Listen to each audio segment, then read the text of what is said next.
नमस्ते। आज हम बात करेंगे कि भूकंप किस प्रकार आता है, भूकंप का ये केंद्र बिंदु फोकस पॉइंट क्या होता है, भूकंप आने पर किस प्रकार बचा जा सकता है।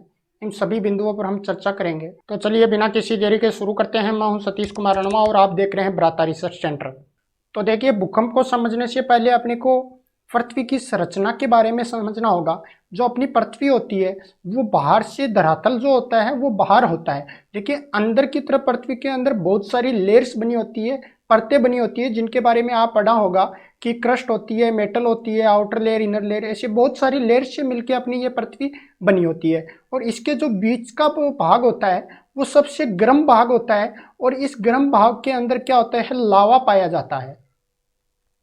तो ये पृथ्वी बहुत सारी परतों से मिलकर बनी होती है। तो भूकंप आने के जो कारण होते हैं वो कई कारण होते हैं। वलित पर्वत होते हैं, जो अपनी पृथ्वी पर पर्वत पाए जाते हैं, उनका कारण होता है। भूगर्भीय प्लेट, सबसे इंपॉर्टेंट कारण यही होता है, भूगर्भीय प्लेट।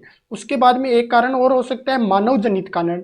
मानव जनित कारण में क्या होता है, जैसे कई बार क्या होता है कि बहुत ज्यादा पृथ्वी पर प्रेशर होता है, अंदर की तरफ कोई खनन वगैरह किए जाते हैं, कोई बम विस्फोट वगैरह हो जाता है, उनकी वजह से भी भूकंप आ जाता है। तो ये मानव जनित कारण हो गया। लेकिन जो सबसे इंपॉर्टेंट कारण होता है भूकंप का वो होता है भूगर्भीय प्लेट।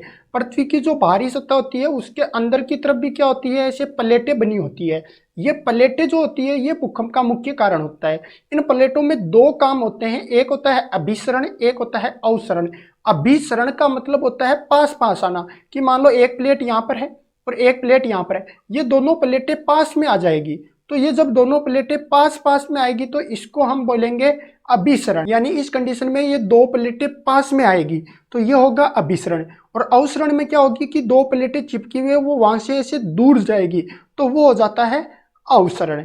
तो जो भूकंप में भूगर्भीय प्लेट के कारण होते हैं वो दो कारण हो गए, एक अभिसरण और एक अवसरण। अब देखिए, जैसे ही कोई चीज आकर अगर आपस में टकराएगी तो वहां पर अपने आप कंपन होना स्वाभाविक है।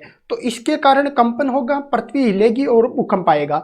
दूसरी, अगर कोई चीज टूटती है तो वो बहुत जोर से टूटती है, तो वहां पर भी हिलना स्वाभाविक है, तो वहां पर भी भूकंप जनरेट हो जाएगा। तो इन दो कंडीशन से भूकंप होता है। अभिसरण में क्या होती है, जैसे मान लीजिए ऐसे कोई दो प्लेटें हैं, वो प्लेटें आई तो आके वो टकराएगी तो ऐसे ऊपर होगी और पर्वत का निर्माण हो जाएगा।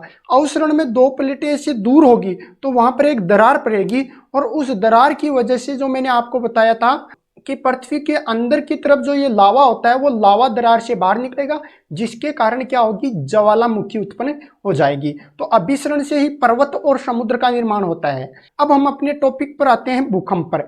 तो भूकंप में देखो क्या होता है कि मान लीजिए कोई प्लेट आकर टकराई या फिर वहां से दूर हटी, तो जो मेन पॉइंट है जहां पर टकराई या फिर जहां से वो टूटी, वो जो पॉइंट है वहां पर भूकंप जनरेट हुआ है, वहां से भूकंप उत्पन्न हुआ है। तो उस पॉइंट को क्या बोला जाता है, उस पॉइंट को बोला जाता है फोकस बिंदु। आप देख पा रहे होंगे यहां पर ये जनरेट हुई है, तो इस पॉइंट को क्या बोल रहे हैं, फोकस बिंदु। अब क्या होता है, यहां पर भूकंप आने से कोई दरार जैसी बन सकती है, जिसको फॉल्ट लाइन बोला जाता है, कि जो दरार बनी है उसको क्या बोलते हैं हम, फॉल्ट लाइन। अब जो भूकंप का अंदर का जो केंद्र होता है, फोकस बिंदु होता है, उधर जो सेंटर होता है उसे बोला जाता है हाइपोसेंटर। और जो उस फोकस बिंदु के बिल्कुल ऊपर, जो धरती के धरातल के ऊपर जो सेंटर होता है भूकंप का सबसे ज्यादा, उसको बोला जाता है एपिसेंटर। तो ये भूकंप के जो मुख्य चीजें थी वो मैंने आपको बताई है। अब हम इनको विस्तार से समझते हैं। जब कभी भी भूकंप आएगा और वहां पर कंपन होगा, तो कंपन क्या होता है, वेव होती है, तरंगे होती है, तो वहां से तरंगे निकलेगी। भूकंप में जो मुख्यतः होती है वो तीन तरंगे निकलती है। पहली तरंग होती है प्राइमरी तरंगे, जिनको पी तरंग वेव बोला जाता है। दूसरी होती है सेकेंडरी, जिनको एस बोला जाता है। तीसरी को एल यानी लव वेव बोला जाता है। ये एक लव नाम के वैज्ञानिक था, उन्होंने उनकी खोज की थी, इसलिए इनको लव वेव भी बोला जाता है। अब जो क्या होता है, यहाँ पर मैंने एक चार्ट बनाया है, इसमें यहाँ पर ये पी वेव को दर्शा रहा है, ये एस वेव को दर्शा रहा है, ये एल वेव को दर्शा रहा है। जो पी वेव होते हैं वो सबसे फास्ट होती है, उनकी गति होती है 6 किलोमीटर प्रति सेकंड, यानी वो इतनी स्पीड से निकल जाती है। इसके कारण क्या होता है, इसकी क्षति भी बहुत कम होती है। और इनका जो माध्यम है, यानी ये ठोस चीज में चल सकती है, द्रव में भी चल सकती है और गैस में भी, ये कहीं भी जा सकती है। और प्रकार होता है इनका अनुदैर्ध्य। उसके बाद में जो एस वेव होती है उनकी गति इनसे कम होती है, जो ये 3.5 किलोमीटर प्रति सेकंड होती है। तो ये इससे थोड़ी सी ज़्यादा क्षति पहुंचाती है। ये ठोस में चल सकती है लेकिन द्रव में कभी भी नहीं चल सकती। और जो एल वेव लव वेव होती है उनकी स्पीड सबसे कम होती है 1.5 किलोमीटर प्रति सेकंड। तो ये जो होती है क्षति सबसे ज़्यादा पहुंचाती है, क्योंकि ये धीरे धीरे क्षति पहुंचाती पहुंचाती निकलती है, वो तो फास्ट से निकल जाती है। तो इन वेव से सबसे ज़्यादा क्षति होती है और ये केवल धरातल पर चलती है। यानी मान लीजिए यहाँ पर भूकंप आया है तो ये अंदर इस लावा की तरफ ये लव वेव नहीं जाएगी, ये केवल कहाँ पर चलेगी, इस धरातल के ऊपर चलेगी। और धरातल पर ये लोग रहते हैं तो सबसे ज़्यादा जो क्षति होती है वो पहुँचाती है यहाँ पर अपने लव वेव यानी एल वेव। तो आपने पढ़ा होगा कि तरंग होती है वो इस प्रकार से चलती है। तो जो पी वेव होती है उनमें क्या होती है, आवर्ती का मतलब होता है कि इतना सा मैंने इतनी सी दूरी लिए तो इसके अंदर इसने कितने राउंड ऊपर नीचे किए, तो इसके अंदर सबसे ज़्यादा राउंड होते हैं, ये पास पास होके चलती है, इसी कारण इसकी क्षति क्या होती है, कम। और इसकी तरंग दैर्ध्य यानी इनके बीच की दूरी, राउंड ज़्यादा कम ले रही है तो दूरी भी कम होगी। और ऊंचाई यानी ये कितना ऊपर जा रहा है वो भी इसका क्या होता है, कम होता है। यही कारण होता है कि ये सबसे कम क्षति पहुंचाती है।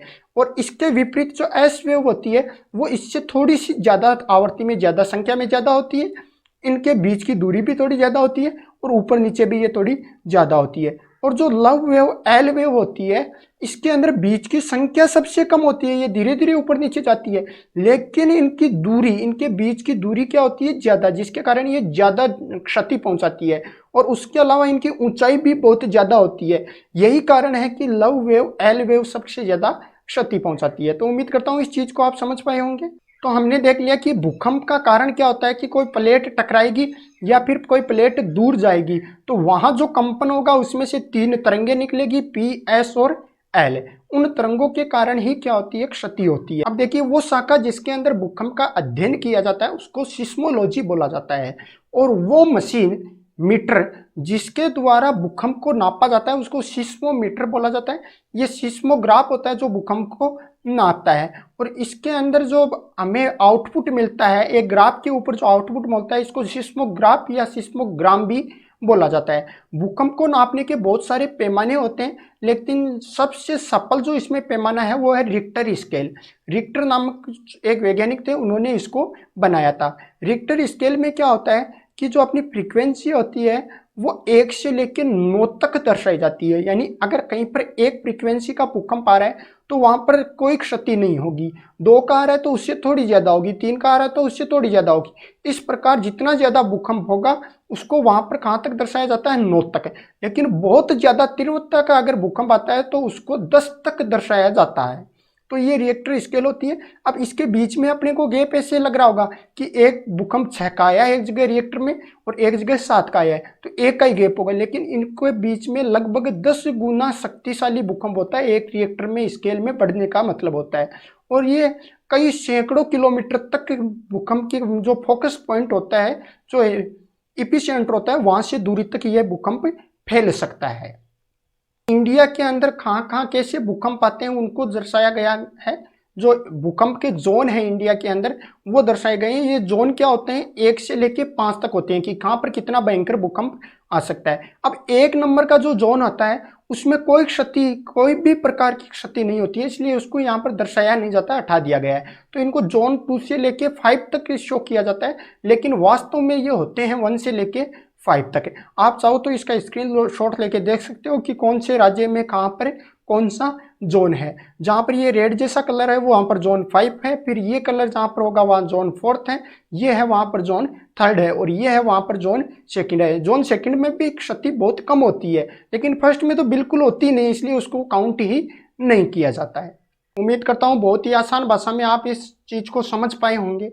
अगर आपको ये वीडियो थोड़ा बहुत ही जानकारी से उपयुक्त लगा हो तो कृपया हमारे चैनल को सब्सक्राइब कीजिएगा, कमेंट करके हमें बताइएगा कि हमें क्या सुधार करना चाहिए, तथा अगर कोई अन्य टॉपिक से संबंधित आपके दिमाग में कोई प्रश्न चल रहा है तो आप कमेंट में ज़रूर बताइएगा ताकि हम जल्द से जल्द वीडियो बनाकर उसका समाधान कर सकते हैं।